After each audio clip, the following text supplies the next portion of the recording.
maaari po tayong engage sa kanila sa paggawa ng mga assignments o projects sa pamamagitan ng paggabay. So mga mommies, take note of these reminders. Kung paano ko po susuhetuhin yung pagiging makulit nila. Ang Diyos lang po talaga ang ating tanging pag-asa. Huwag po tayong gumive up. Ang programang inyong kaagapay sa paghubog ng mga pusong ina. Moms at Heart.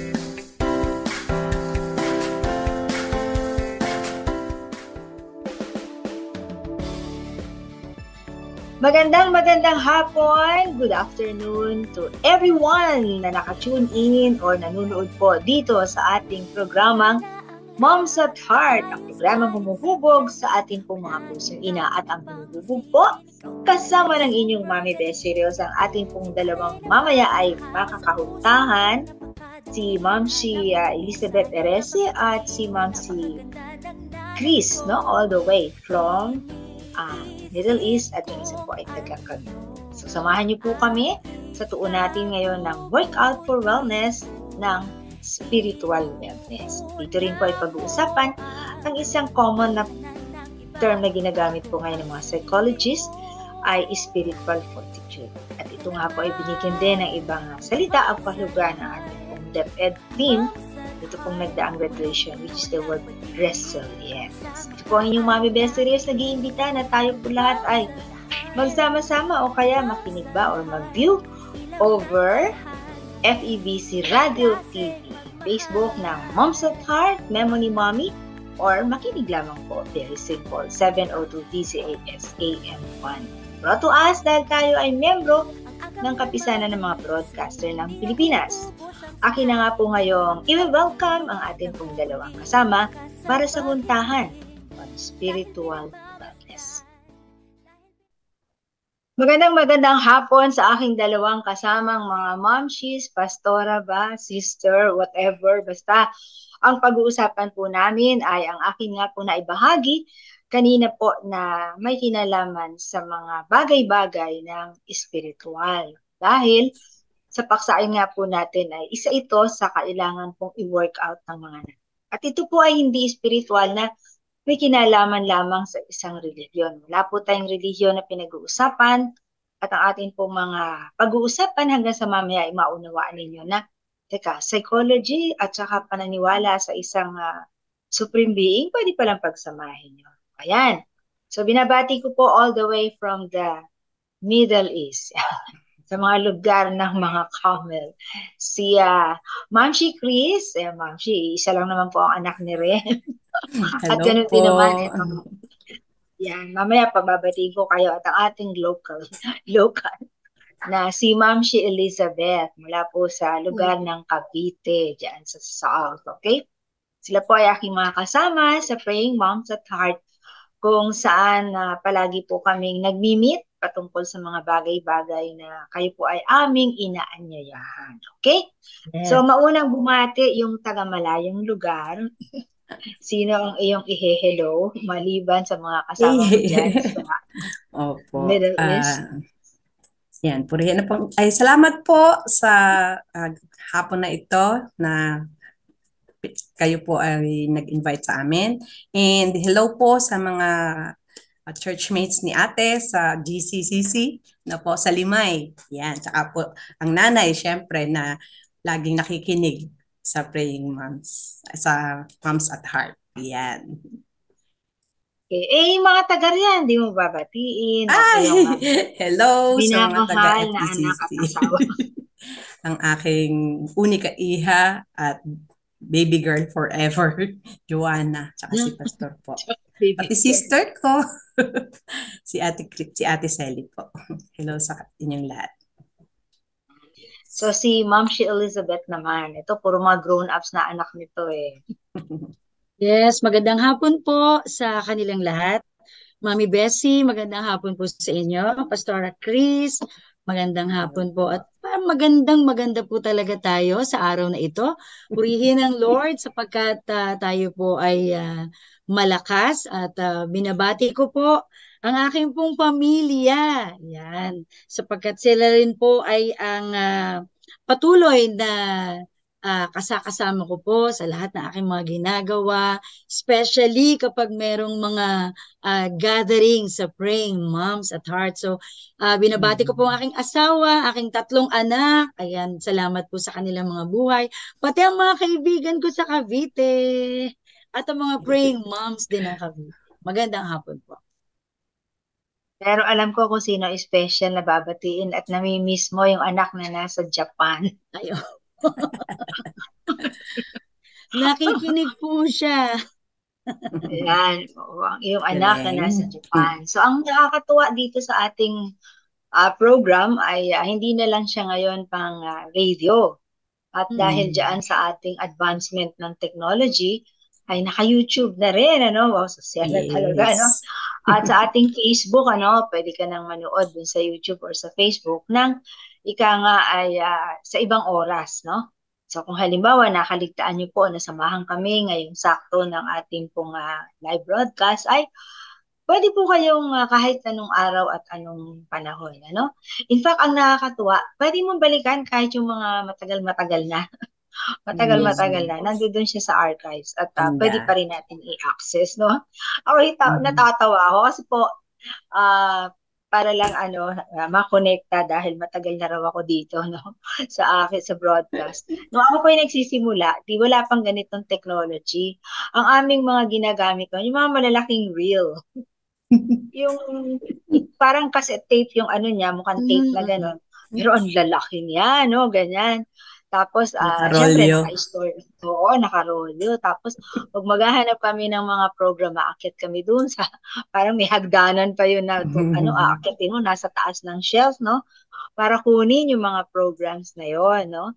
Kaya, ngayon ay napakaganda po, no, na ibinigay sa atin na katalinuhan ng Panginoon para tayo makatuklas ng mga ganitong.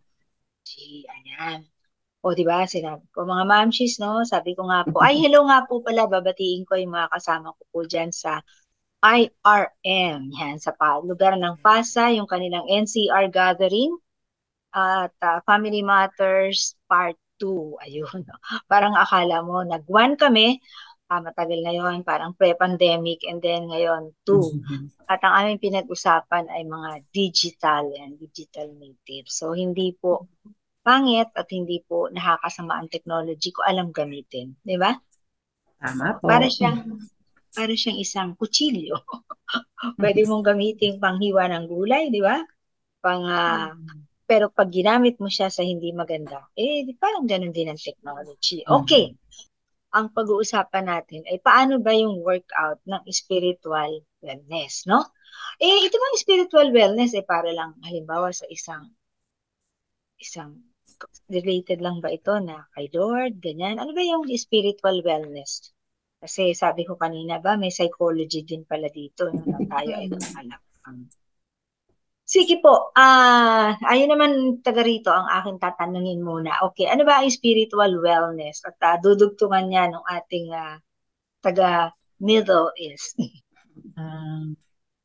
Mami, spiritual wellness po ay kasi pag sinabing wellness, it talks about our being, our health, our whole being, yung ating pong kabuuan bilang mga personality, yung kabuuan ng human being.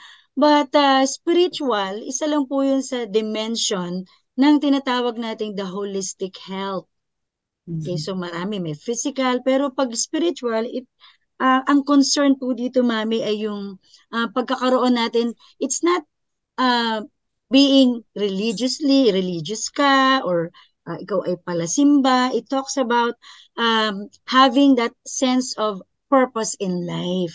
Meron kang meaning in life. Kaya pag sinabing spiritual wellness, medyo lumalawak yung pananaw po natin sa ating sarili. It talks about our whole being. Ayan. So, pag tiningnan mo yung ating sarili, meron kang, nakikita mo yung, ano ba ang purpose ko dito sa buhay? Okay. Parang lumalalim, ano? Ang lalim naman ng sagot na yon, no? Kasi ang karamihan, no, ang iniisip kapag ka spiritual, May dapat maka-Diyos. Yan. Yung dala pray ng pray. Simba ng simba, di ba? Yung wala nang alisan sa simbahan. Parang kahit ano ay umuusal ng mga bagay na may kinalaman sa... Hindi pala yun ang spiritual wellness lamang, ano? So, ano naman po ang masasabi mo, Ma'am, si Chris doon, dagdag. Nagbibigay Mami, kahulugan. opo. Para sa akin po kasi pag sinabing spiritual wellness, yun po yung pagkakaroon ng mga prinsipyo, yung paniniwala, tsaka yung values na nagbibigay ng kahulugan at tsaka direksyon sa buhay ng isang tao. Nabanggit nga po kanina ni Mami Elizabeth, yung pagkakaroon ng layunin, no? Para ka magkaroon ng direksyon sa buhay. Yun po, para sa akin ang spiritual Okay. wellness. So, napakahalaga pala nito sa ating buhay-buhay. Ngayon, direksyon. Okay, direksyon. Paano ba nalalaman ang mga direksyon? Paano natin maitutugma-tugma yung pag alam ng direksyon sa buhay-buhay, no? Halimbawa, tayo mga mamshis, no? Paano natin ito panunuorin o tutukuyin sa ating mga anak yung direksyon na yan? Okay? So, tatango-tango ka dyan. Ma'am si Chris. Ano yan? Kaisa-isa lang naman ang kanyang anak, no? Kasi po for me, no, bilang isang mananampalataya, alam po natin yan, na ang Biblia, ang pinaka-blueprint ng ating buhay. Yun po yung unang-una naming ipinakita kay Joanna bilang isang, bilang mga lingkod ng Diyos na yun po, kung ano po ang sinasabi ng banal na salita ng Diyos, yun po ang susundin namin bilang mga lingkod ng Diyos. Yun po, particularly on our part na mga manggagawa po ng Panginoon. Ganun po, Mami. Alright. So, ano kaya naman ang mas practical, Ma'am si Elizabeth, no? Yung practical na parang, ano ba yung sinasabi ni Ma'am si Chris? Hindi ko naintindihan. Wala ako, blueprint na yan, no? Baka meron tayong nakikinig na gano'n, ano? So, yung practical na isang nanay na, paano ba ako makapagbibigay ng liwanag, no? Sa aking anak na, anak, nag-aaral ka ngayon, grade 1, grade 2 yung bata, no? So, paano siya paliliwanagan? No? Buhay, may kabuluhan, may kahulugan, may tutunguhin. Diba? Paano ba Yes yun? po. Mami, doon pa lang nga nung binabanggit po ni Pastora Chris, para sa kanyang anak, naalala ko po nung maliliit pa yung ating mga anak, ay, di ba po, the first time na sila ay natututong humakbang, lumakad, nandyan tayo, nilalagyan pa natin ng tela dito at talagang ginaguide natin. So we, as mga ina, magulang, talaga pong we are tinatry po nating i-direct yung kanilang path, yung kanilang direction as much as possible. Ayaw po natin silang mapahamak, matumba, masaktan. But the reality of life ay talagang kasama po yun eh. Pero hindi pwedeng wala po tayong boses sa paligid nila. Talagang maraming bilin. Yun nga lang pong paglabas ng bahay, talagang magbibilin. Papaalis na malayo na, meron pang bilin talaga po ang mga magulang, ang mga nanay. Sa talagang, we are trying our best bilang mga magulang na ibigay sa kanila which path, kung ano yung pinaka convenient. Anak, huwag ka kayang sumakay ng jeep. Mag-tricycle ka kaya. Baka sakaling mas maayos ang dadaanan at mas mabilis. Mga ganun po, nakikita kong talagang direksyon na maaari po nating ibigay sa kanila hanggang sa makita po natin that makakabalik sila na maayos ang naging buong maghapong lakad nila, journey nila. So parang day by day na pagdidirect sa kanila. Okay. So yan, medyo practical na pamamaraan, kung paano bibigyan ng direksyon at gabay ang ating mga anak. So pansinin po natin, bibigyan ko lamang ng konting himay-himay yung mga sinabi ni Ma'am si Elizabeth. So ang nakita ko doon na mahalaga ay yung pakikipag-ugnayan mo sa bata. Kasi bilang mga nanay, makikipag-ugnayan po tayo sa ating mga anak. Huwag po yung parang ito lamang tayo, tapos sige anak, ganito ha, number 1, number 2, number 3. So wala pong ugnayan yun. Ang ugnayan po, ang ibig sabihin ay nakikinig tayo sa bata at pag sinabing nakikinig, yung meron pong aksyon, nakasunod, hindi basta nakikinig ka lang. Kasi pag tiningnan po natin sa mas malalim na unawa, yung listening pala, ay hindi ka pala listening pag walang action that comes after you listen, no? And then, so merong ugnayan. At yung ugnayan na yan, ay binibigyan mo ang ating mga bata, gaya ng sinabi mo, ng direksyon, pero para sila ay tunay, na matutuhan ang direksyon at naisin nilang sundin ang direksyon na yan, ay kukunin natin ang kanilang tiwala. Yung tiwala ng isang anak ay napakahalaga po dito sa ating pinag-uusapan na gabay patungkol sa spiritual wellness, dahil ang bagay po na ito ay hindi po ito parang ito-drawing mo lang siyang ganyan, di ba, no? O kaya lalagyan mo siya ng mga tanda, ganon. Hindi po. Kanina ay nabanggit na kahulugan ng buhay, direksyon ng buhay, di ba? Yung mga layunin ng buhay. Parang hindi po ito nasusulat lang, no? At ang isa pa, na nakita ko doon, ay yung paggabay, sabi ni Ma'am si Elizabeth, ay hanggang sa makabalik yung bata. So, ibig sabihin, ang subaybay po natin, meron po tayong tinatawag na pag-aantay upang makita natin kung ang ating pong mga anak ay tunay na nakaabot, no? Yes. Doon sa kanila nga po na itinuwid natin, itinuro natin na landasin, di ba? Yes. So, parang ang bigat pala, no?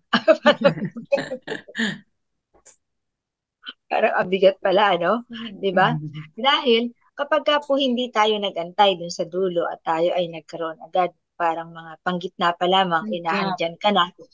Di ba? Parang hindi mo pa nakikita, no?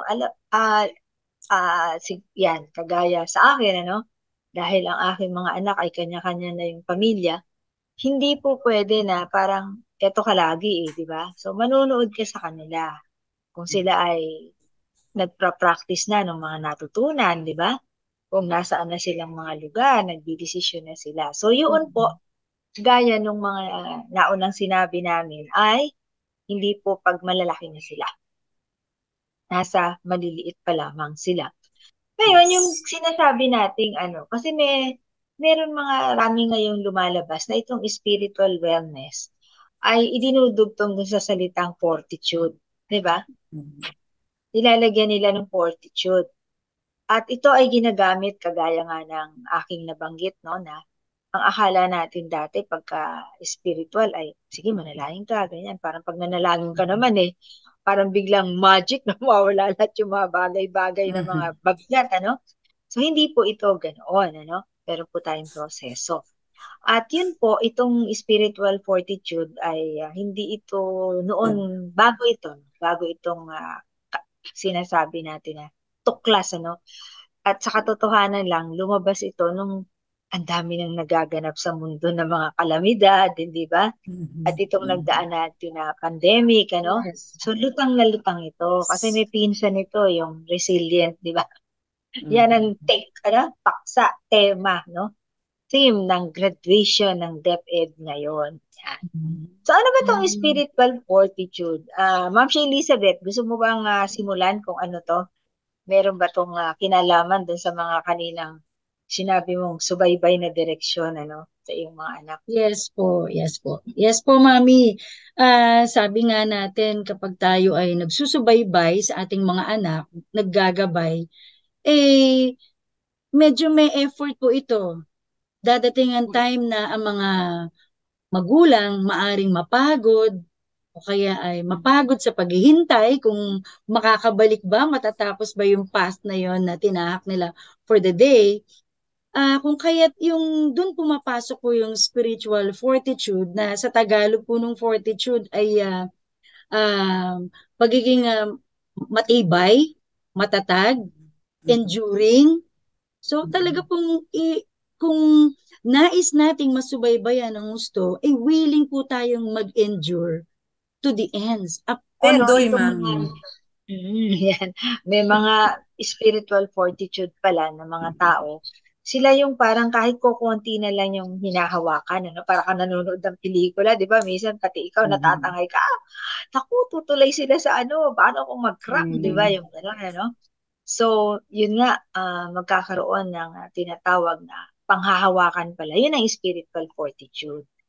Yung panghahawakan niya sa isang supreme being, no? Sa isang supreme being na mas makapangyarihan. At doon nakasalalay ang kanyang pananampalataya. So, yun po yung kahulugan nun. Alright, ikaw naman, Ma'am Shi Chris, ano naman ang spiritual fortitude? Alala ko tuloy, no? Kasi ikaw ay nasa ibang bayan, ano? Nung bagong dating kayo dyan, di ba? Parang dumaan ka rin ba rin sa culture shock na tinatawag, no? Na parang, nahugot mo rin ba itong ginagamit natin ng spiritual fortitude na para hindi ako babalik sa Pilipinas. Di ba yung gano'n? Hindi ako susunod. Yes. Siyempre po, talagang lahat naman yata na nangingibang bansa dumadaan sa gano'n, ano po. Yung parang, ay, ganito pala dito. Okay, sige, ganyan na lang ang gagawin natin. Yung mga ganun po. Talagang matututo kang makibagay, matututo kang mag-adjust, ano po, para talaga mapakitunguhan mabuti yung mga ibang tao, no po, yung mga ibang lahi, yan, ganyan. Bibigay na more practical tips, no, sa ating mga momshies patungkol sa paano ba natin huhubugin talaga ang ating mga bata patungkol dito sa spiritual wellness na to, kung saan nga ang spiritual fortitude ang ating pag-uusapan. At tawid na tawid po ito, no? Dahil hindi ito ginamit ng DepEd, ginamit yung isang salita na ito rin halos ang kahulugan. Resilient. Ayan. In Filipino, matatag pa rin. At ang sabi ng DepEd doon, kailangan mold. So, ibig sabihin, paano natin sila imo-mold? Sa amin pong pagbabalik, matapos po ang ating mga pahatid, paalala dito po sa ating Blooming, no? Blooming Moms portion, wala po kay Arla.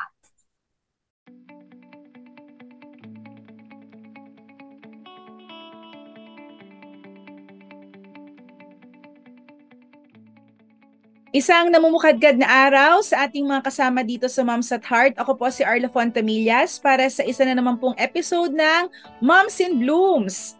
Ang pag-uusapan po natin ngayon ay ang ating relasyon sa ating mga cellphones or mobile phones. Kasi ang napansin ko, madami sa mga nagiging issues ng personal development ng madami sa kababaihan ngayon, including mga nanay, ay ang paggamit nila ng cellphone. And this episode is not meant to make you feel guilty or would make you want to get out of social media. Dahil 2023 na ngayon, at siguro yung mga taong nasa loob ng kuweba, o talagang deliberately, no, ayaw talaga nilang mag-engage sa online world for one reason or another. Pero generally, lahat naman ng tao ngayon ay may gamit ng cellphone. But siguro ang kailangan nating pag-usapan ay paano magkaroon ng healthy relationship with our mobile phones or cellphones para sa ating personal development, lalo na sa ating mga kababaihan at mga kananayan. I was interviewing a mom. She is going through what she calls a postpartum depression, or what she would describe as a difficult transition. Kasi ngayon, she now has a second child, which is who is 5 months old. Tapos meron siyang panganay na 4-year-old kid na very hyperactive, parehong lalaki. Sabi niya, nung una, kaya pa niyang 2 kamay. Ngayon daw parang feeling niya kailangan octopus na siya. Pero it's still surprising na I still see her online. Kung ganun pala siya ka-busy, no, and she can still manage to use her phone, maybe hindi talaga siya busy as she thinks she is. I'm not questioning, no, yung kanyang perspective, pero nakikita ko kasi na baka naman merong effect yung paggamit ng social media or ng cellphone sa perspective niya or perception niya sa kanyang sarili. Tinanong ko siya kung meron at ang sagot niya ay oo nga. Sabi niya, kasi dahil nga nasa loob lang siya ng bahay, ang only form of entertainment niya na easily accessed ay ang cellphones at social media. Okay? At hindi niya mapigilan na ikumpara ang kanyang sarili sa ibang mga nanay. Sinasabi niya sa sarili niya pag may nakikita siyang mga bagay na wala siya, sana meron din siyang ganun. No? Or baka meron siyang na-create na expectations na dapat pag nanay ka, may ganun ka. Wala nga siya nun. And now she feels bad about herself. Pero on the other hand, sinasabi din niya na kapag may nakikita siyang mga karanasan ng mga nanay na hindi niya gusto, nagpapasalamat siya na hindi niya nararanasan yon. But just to say, there is a creation of a unrealistic set of expectations dahil sa mga nakikita niya sa social media. Generally, no, what phones do to us is that it detaches us from what is real. At kung gusto natin talagang mag-bloom, kailangan higit sa lahat meron tayong dalawang bagay. Una, awareness. Imagine, ano yung mga bagay na hindi natin napapansin or the things that we miss simply because we are not aware of our surroundings and of ourselves. Nakatutok kasi tayo sa cellphone or social media. Kaya hindi natin nakakita kung ano yung totoo sa sarili natin. Ikalawa, engagement. If we really want to bloom, if we really want to develop as a woman or as a mom, you need to be engaged. At ang ginagawa ng cellphone, yun nga, it drives us away from real engagement. Ang engagement, kung isa-summarize ko siya in a statement, it means you are always there for me. We have to be there for ourselves first. And oftentimes, hindi natin nagagawa yun kasi nakatutok tayo sa cellphones or social media. We cannot be there for ourselves. So two things, awareness and engagement. In the following weeks, I will discuss and share to you practical things na pwede nating gawin para magkaroon tayo ng healthy relationships sa ating mga cellphones and mobile phones. Kasi nga, we live in a society right now na kailangan naman talaga siya. Para tuloy-tuloy tayo sa ating blooming process. Again, awareness and engagement at healthy relationship natin sa ating cellphone. Muli, ako po si Arla Fontamillas at tara, mamukadkad na tayo. Maraming salamat sa iyo, Arla, at lalo na sa atin pong mga paksain na ibahagi sa atin ni Arla. Patungkol po dyan sa mga technology, dyan sa mga cellphone na yan, dagdag kaalaman at may kinalaman din po yan dito sa ating usapan patungkol sa spiritual fortitude. Dahil isang pinagmumulan din po kung paano tayo tatatag. Yun ay ayon sa ating paggamit, ng ating pong mga panoorin, mga mababasa natin sa ating net, ay magkakaroon po tayo ng tibay sa ating pong pagkakaroon nitong spiritual fortitude. Ayan. So we're back sa akin pong dalawang kasama, one from the Middle East, si Ma'am Chipis, at ang isa po ay from Cavite, si Ma'am Elizabeth. Elizabeth. Kasi ang ganda ito ng si Elizabeth. Kung saan po aming binubuo kanina pa po itong usapan na spiritual wellness. Dahil tayo po ay working out. Workout pala, So sabi nga, effort. Hindi pwedeng parang gusto mong humusay ang kalusugan mo, magkaroon ka ng wellness. In fact, pag ginugol natin yung ibig sabihin ng wellness, nakalagay doon na parang meron kang intentional. Yung sasadyain mo talaga na paghuhusayin, ang mga bagay-bagay na may kinalaman sa iyong katawan. May sesegue lang ako ng konti, Ang nakakatuwa pala sa ating katawan, kaya alam natin talaga that there is a great creator who made us. Meron pala tayong mga nagaganap sa katawan natin na kung alam lamang natin ay hindi magaganap at tayo ay mas lulusog. Halimbawa, ang main organs na dapat palalakasin ay ang heart at ang lungs. Kasi doon sa dalawang main organs na yon ay nakasalalay mga functions ng ibang body parts, So, paano lang siya pinalalakas? Yun ba humihingal ka lang? Hihingal ka.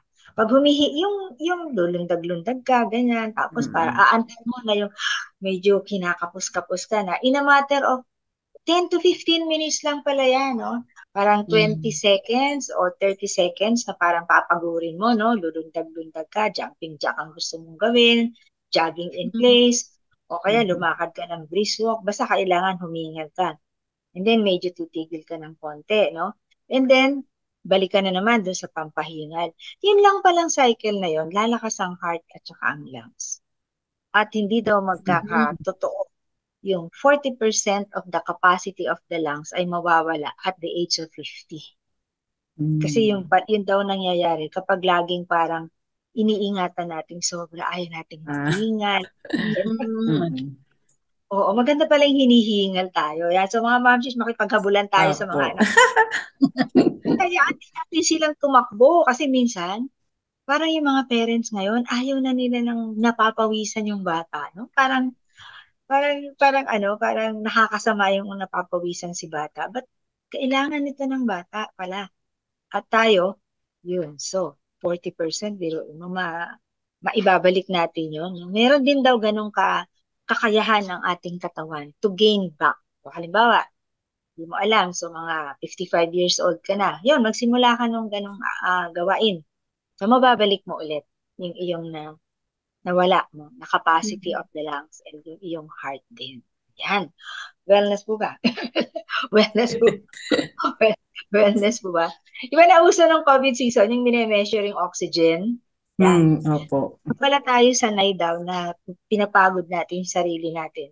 Kahit na dumating ka dun sa yung body mo hindi na hinihingal, maayos pa rin daw yung flow ng oxygen at saka ng heartbeat. Kasi kumbaga nasusian yung ating katawan in a part that they call the powerhouse of the body. Oh, may powerhouse pala tayo. May powerhouse. Okay. So, ating mga momshies, no, ito pong ating pag-uusapan patungkol sa mga anong gagawin natin parang ating mga anak. At ito nga po ay ayon din sa gusto ng DepEd, no, na sila po ay magkaroon ng kasanayan dahil ito po ay antidote. Antidote, pangsalab, no, pangontra dun sa dumarami, grabe, no, dumarami talaga yung may mga challenges sa kaisipan, no, mental health, no, na imagine, konting frustration, nagkaroon na ng epektong ganito, no, although, meron naman tayong tinatawag na chemical imbalance, pero a lot has something to do with itong pinag-uusapan natin na ito. At dahil, hindi po ito common na ginagawa, no, meron po kaming ibabahagi na salita, and that is the word extra. EX. No? Parang newspaper nung araw. Nung bata ako, merong ganun. Extra. Yung dyaryo siya. No? So, extra po ito, ibig sabihin, di ba pagka isang bumibili tayo, wala bang dagdag? Yan. Wala bang dagdag? Diba? O kaya, pag sinandokan ka sa restaurant ng, di ba, ng sabaw, minsan, masarap. So, waiter, pwede ba, dagdagan mo yung sabaw namin, di ba, pang ganun. So, ito po ay dagdag, no? Extra. Extra things na gagawin po natin sa ating mga anak para tunay na mahubog. Hubog po, no? Hindi para silang papakainin ng gamot. Hindi po gamot, no? At gaya nga ng sabi ng DepEd, molded. Aray po, masakit yung molding, di ba? Para masakit yung molding, di ba? Kasi iaakma ka sa isang hubog na nararapat at itong hubog ay spiritual fortitude. So extra, ang spelling ng pag-take up natin ito yung X, di ba? EX. Tapos TRA, di ba? Okay, doon muna tayo sa EX. Ano na ang pakahulugan natin dito? Mamshi Chris, no? Expose po natin yung ating mga kids sa reality ng buhay. Expose them to life's realities. Kung akin pong ma-share, maliit pa lang si Joanna, sinasabi ko na sa kanya na, alam mo anak, nung ako nag-college, yung ganyan. Kinukwento ko sa kanya yung hirap na dinanas ko talaga nung kolehiyo na ako po talaga alam niyo yung itinutulog ko yung gutom kasi wala po talaga akong pang-lunch, yung mga ganun po, no? Na naglalakad ka ng mahabang-mahaba kasi wala kang pamasahe. Yan, yung mga ganyan po yung sinasabi ko sa kanya. Kasi siya, elementary po, tsaka yung preschool niya, nasa private siya. doon ako nagtuturo so may discount po, 50% in-avail po namin yon. Pero pagdating na ng high school, sabi namin, dapat doon ka na sa mas malaking school, mas malawak yung pwede mong makita yung mga iba-ibang uri ng tao, yung mga ganun po. In-expose talaga namin siya sa environment na may mga kinapapalooban ng risks. Pero ang tanong pa rin po, mga mamshis, hanggang kailan? Hanggang kailan natin pwedeng ibulsa yung mga anak natin? Hanggang kailan natin sila pwedeng ibakod, no? Kasi like ako ngayon, nakikita ko yung mga apo ko, no, high school na. Abay, hatid sundo pa rin ng mga kanilang mga hindi school jeep, mga kanilang kotse. Yan, ano? So, hatid sundo, no? Ng sariling kotse. And so, wala silang masyadong exposure. Hindi man tumawid sa kalsada, mga ganyan, di ba? So, tapos, madaling matakot. Okay, so expose, no? So, kagaya, sabi ko nga hanggang saan, kagaya ni Ma'am si Elizabeth, yan, iniwan na nung anak niya, lumipad na sa Japan, may nagawa ka ba? Nakasunod ka ba? Di ba? Hindi, ano? May buhay na silang sarili. So, nung mga bata, gwardyado ba sila? Ma'am si Elizabeth, gwardyado. Maganda rin po na nabibigyan natin sila, Mami, ng kalayaan po the freedom to choose. But at the same time, yung ipapasok ko na po ba, Mami, ang letter T? Sige. Sabi, teach them precaution. So, nandun pa rin talaga po yung mga bilin, mga magagandang salita ng mga magulang na pwede po nating ibigay sa kanila. But at the same time, yun nga po sabi natin na hindi natin sila talaga pong pwedeng ibulsa 24 hours or the rest of their lives. Kasi bumubuo po sila ng sarili nilang buhay. And learning comes doon sa mas maganda na sila mismo makaka-experience sometimes failures kasi doon po pumapasok ang learning. Sometimes pain, sometimes malilito, pero yung precautions nandun talaga po molded. That's part of molding. Nandun yung mga salita po natin, especially yung mga prayers natin sa kanila. Diba? Pinagdadasal po natin sila. So, magiging gabay nila yon na pag sila man ay nakaranas ng pain, nakaranas ng pressure sa buhay, bata or mga malalaki na, mga kiddos natin, ay papasok po sa isip nila yun yung ating mga gabay ng mga bilin, mga salita po sa kanila. At yun kasamang bubuin nila at matututo po sila sa buhay. Tatayo po sila ulit. Yan, oo. Kaya ako ay nanghihinayang sa ating mga bata ngayon na nawawalan sila ng kakayahan, na dapat sana ay kumbaga sa isang bagay na may potential no? Tapos hindi ito naisasagawa, no? Dahil masyado silang nalulukuban, no? Parang mother hen, no? Napisa na yung mga itlog, di ba? Pag napisa yung itlog, laging nakalukub. Hayaan na silang gumala, di ba? At mga lahi chicks. So, ang ating mga anak, sana ganun din. After a certain stage, babayaan mo sila. And yung sinabi natin kaninang exposure to the realities of life, hirap. That's number one. That's the reality of life. No? Kaya yung laging sinasalo sila pag mayroong mga gagawin na projects, mga assignments sa eskwelahan. Ako, ang joke ko lagi sa mga parents, pag nagpe-parenting ako sa school, tapos sasabihin ng mga iba, tama po ba na ganito, ano? Sabi ko, teka, ba't kayo nagre-react sa dami ng assignment? Diba? Kasi kayo gumagawa, tawanan sila. Tawanan sila, no? So, yun po, no, hayaan po natin sila na magkaroon ng gano'n, no? At isa pa, hindi lang yung hirap na sa buhay ko. Hindi yung bang maramdaman mo na pag meron kang gusto, paghirapan mo. Paghirapan mo. Tama.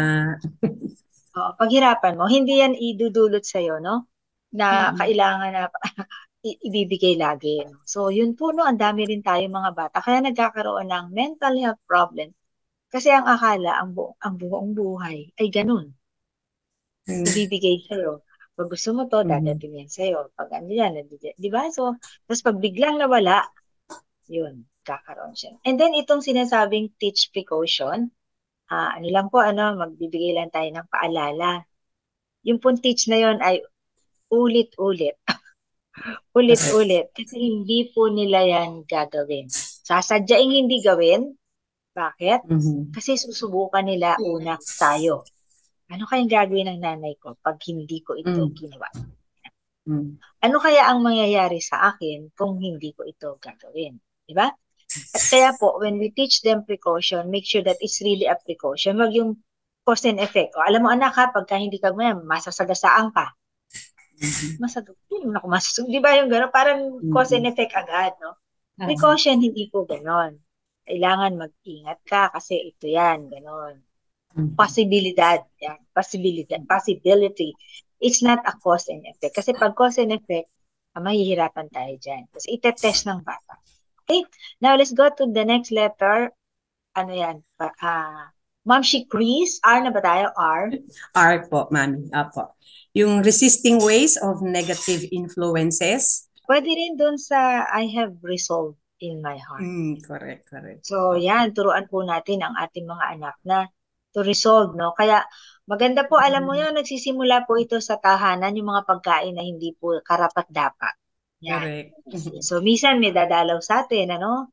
Ang dami-daming dalang mga bagay, alam naman natin na hindi ito pinapakain sa bata, no? Kasi dahil sa ating diet sa bata. So, panonoorin natin siya ngayon. Will you resolve? Ganyan. Anong gagawin mo, di ba, no? So, ito po, ano, at ang nakakatuwa po yun, ano, kasi meron din silang gano'n na tendency, like, halimbawa, yung bata ay alam niya, no, na para hindi may papasok na kung ano-ano dun sa kanyang screen ng mga pop. Alam pala niya na pwede itong i-block. Yan. So, i-block na niya yun. O, di ba yung I have resolved? Yes. So, mayroon pang letter R na karugtong to. Regulation. Self-regulation. Yun po ang maganda na maipamalay at matutuhan ng ating mga anak para dito sa spiritual wellness at kaugnay nga ng spiritual fortitude. Yung hindi mo na siya sasabihan. Hindi mo na siya kailangan bigyan ng reward. Naku anak, pag nagawa mo to, ay naku, bibigyan kita ng ganito. Huwag po yun. Kasi mas lalo pong makakasama. Gagawin niya dahil lang sa reward, no? Hindi dahil doon sa kanyang conviction o paniniwala na ito ay tama. Yan, naku, bilis na ating oras, no? Pero bago tayo magtapos ay letter A pa tayo, no? Extra, o sige. Mabilis lang, Ma'am Chi Elizabeth. Ano yung A natin bago ko payuhingan ng mga panghuling star? Something to always remember for our listeners or viewers. Letter A. Letter A, ayan po. A is to aim for consistency. So talagang consistency. Talaga pong mag-e-effort. No? Talagang papasok na po lahat. Kaya nandun yung spiritual fortitude. Kailangan po natin ito sapagkat may consistency tinatawag eh. Hindi mo susukuan. Bagamat ang usong kanta po ay gusto ko nang bumitaw, ay hindi pwede. Hindi pwede. No po? So talagang tuloy-tuloy lang po. Kung merong bumibitaw ng mga friends, pero tayong mga magulang ay hindi pwede pong bumitaw sa kung anumang bagay na pwede po nating itulong sa ating mga anak. Kung ito man ay pagmamahal or kasama na po doon yung spiritual fortitude na i-display natin. Minsan po kasi ang pagtuturo ay hindi lamang sa salita. Dapat nakikita rin po sa atin. So we display hope, we display forgiveness, kung nais natin silang turuan ng ganun at maging consistent, sa atin din po ay mag-e-effort po tayo na makita po nila yun sa atin. Yes, oo. At saka yung sa consistency na yan, yung bang sabi mo hindi bibitaw, karamihan ngayon ay madaling magsawa. Diba? Kasi meron tayong kultura na swipe. Swipe. Pag ayaw kang swipe, delete, block. Diba, no? Tapos, ganun din ang ginagawa natin sa ating mga responsibilidad, no? Pag nahirapan, palitan na natin. Atras na tayo. So, maganda po sa ating mga bata. Kaya, train up a child, no? So, hirap na hirap siyang matutuhan, di ba? Ang unang-unang challenge ng bata, yung pagsusuot ng slipper left and right. Baligtad lagi, di ba? No? Yung left nandun, di ba? So, lagi natin siyang sasabihan doon. At iaayos yung mga footwear niya ng maayos na maayos at uulit-ulitin. So dahil doon, ala natin yung mga big things agad. Yun lang kung simple na yun.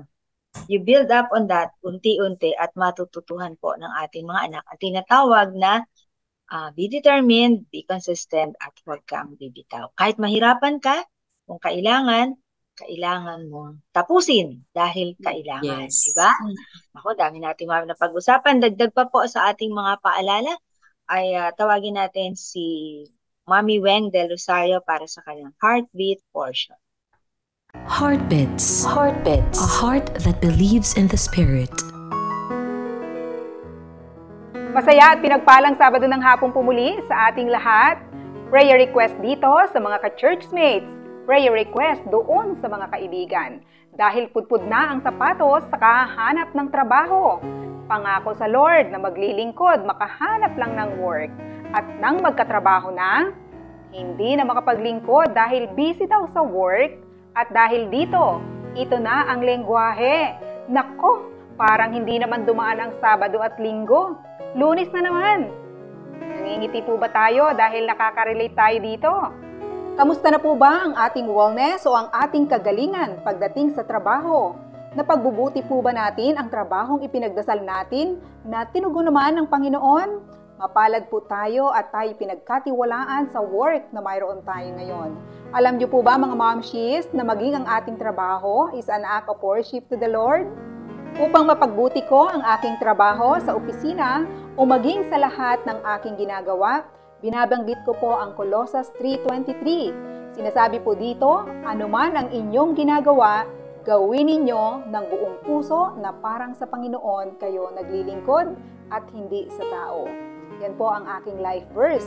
Ito po ang nagpapaalala sa akin na hindi ako dapat mag-complain kung may mga challenges man na dumaan sapagkat ang trabaho po ay isang regalo ng Panginoon sa atin.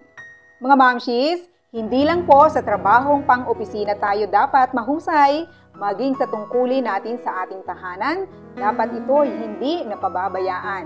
Kaya maging ang ating mga anak ay dapat na rin nating natuturuan sa mga bagay-bagay. Malaking tulong po sila sa atin habang tayo nasa opisina ay nagagampanan nila ang mga gawaing bahay na kaya na nila. Ang pagpapahusay sa trabahong ang Diyos ang nagbigay ay isang investment na sigurado ang return.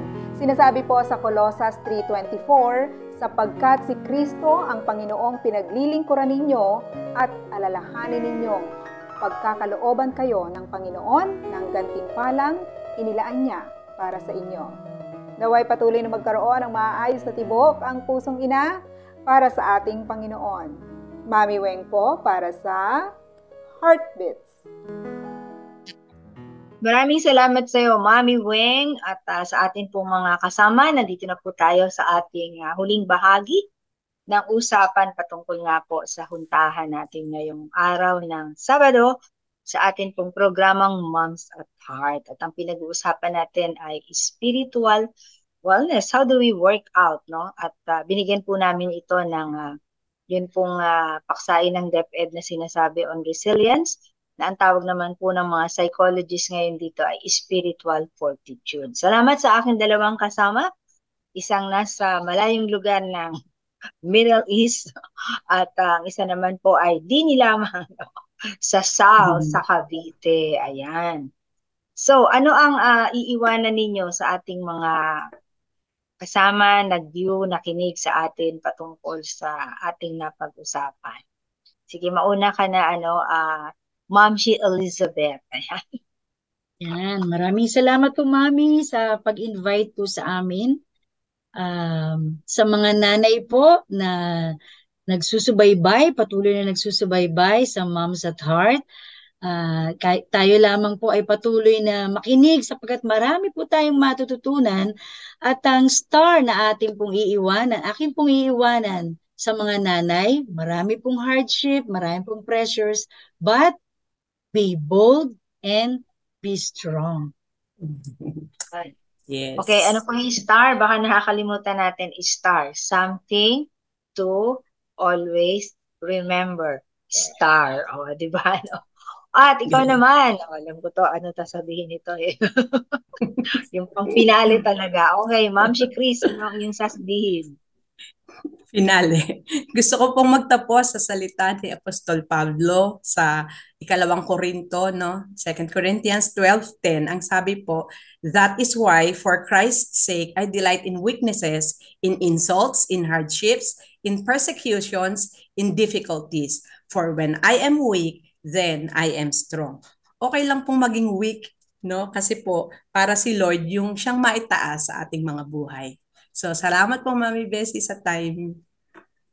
Marami ring salamat sa inyong dalawa at magbabalik po ang dalawang yan sa pamamagitan po ng mga prayer tips mula kay Ma'am si Chris at sa pagtatapos sa panalangin ni Ma'am si Elizabeth. Narinig niyo na po ang term na prayer diet tips?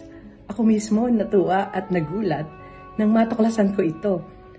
Mga mamis, ang sabi sa Philippians 4:6 NLT, don't worry about anything. Instead, pray about everything. Tell God what you need and thank Him for all He has done. Simulan natin sa D. Don't worry about anything. Sa ibang salin, sabi, do not be anxious. Kasi kapag anxious tayo, madalas kaysa hindi, lumalala pa ang sitwasyon sa halip na umayos ito. Sabi nga ng isang quotation, di ba? Why worry when you can pray? Tama ba mga moms? In everything, pray. In everything mga mommies, not in some things. Ang utos sa atin, sa lahat ng bagay, pray. Push lang lagi. Pray until something happens. E, express your need to God. Present your requests to Him. Yan ang sabi sa ibang salin. Hindi man laging yes ang tugon ni Lord to test us at times, pero love na love ni Lord kapag naglalambing tayo sa Kanya. Diba yung mga asawa nga natin, pag yung mga anak natin ay naglalambing sa kanila, bigay agad kung anong gusto. Si Lord pa kaya ang hindi? And lastly, T, thank God for all He has done. Cultivate natin ang attitude of gratitude. Better yet, ipagpasalamat na natin kay Lord ngayon pa lang ang katugunan niya sa ating mga panalangin. Mamshies, lagi natin gawin ang prayer diet tips. D, don't worry about anything. I, in everything, pray. E, express your need to God. And T, thank Him for all He has done. God bless mga mamshies. Samahan niyo po akong manalangin. Aming Diyos na mabuti sa lahat, pinupuri ka namin sa panibagong araw na ito. Purihin ka, Panginoon, sa inyo pong panibagong pagtuturo sa amin, Panginoon, sa programang Moms at Heart. Idinudulog po namin ang mga magulang na mayroon pong mga challenges sa kanilang mga buhay, sa kanila pong pamilya, Panginoon. Ang inyo pong kalakasan, biyaya ay mabot po sa kanila. Ganun din, Panginoon, ang aming mga anak. Kayo po ang umabot din po sa kanila. Ano mga personal struggles na meron po sila sa ngayon, Panginoon, na kinakaharap. Ama, kayo po ang yumakap po sa kanila at maranasan nila ang pag-ibig mo, Panginoon. Muli, Panginoon, sa inyo po namin ipinagkakatiwala ang aming mga pamilya. Purihin ka sa inyo pong pinakamataas na pagdakila. Ito pong aming panalangin sa pangalan ni Jesus. Amen. Maraming salamat sa inyong dalawa. Nakitandem na nga kayo sa ating usapan at kayo pa rin ang nagbigay sa ating closing prayer, si Ma'am si Elizabeth at si Ma'am si Chris naman po para sa mga prayer tips. Muli na naman po na ating ititiklop ang ating pong pagsasama-sama sa hapon na ito patungkol sa mga bagay-bagay. Dito nga po sa ating programang Moms at Heart, bagay-bagay na may kinalaman po sa ating spiritual wellness dahil ang tinutuunan natin for this month of July ay ang ating workout for wellness. Tunay nga po ba na nahubog ang ating mga pusong ina dahil kayo po ay aming nakasama over FEBC Radio TV sa ating Facebook ng Moms at Heart, Memory Mommy, or very simple, kayo po ay nakinig sa 702 DZAS AM Band. At ang lahat ng yan ay inihatid sa atin dahil sa ating pagiging miyembro ng kapisanan ng mga broadcaster ng Pilipinas. Muli po ito ang inyong Mami Besiris, nag-iiwan sa inyo ng isang magandang, masigla at pinagpalang hapon para sa ating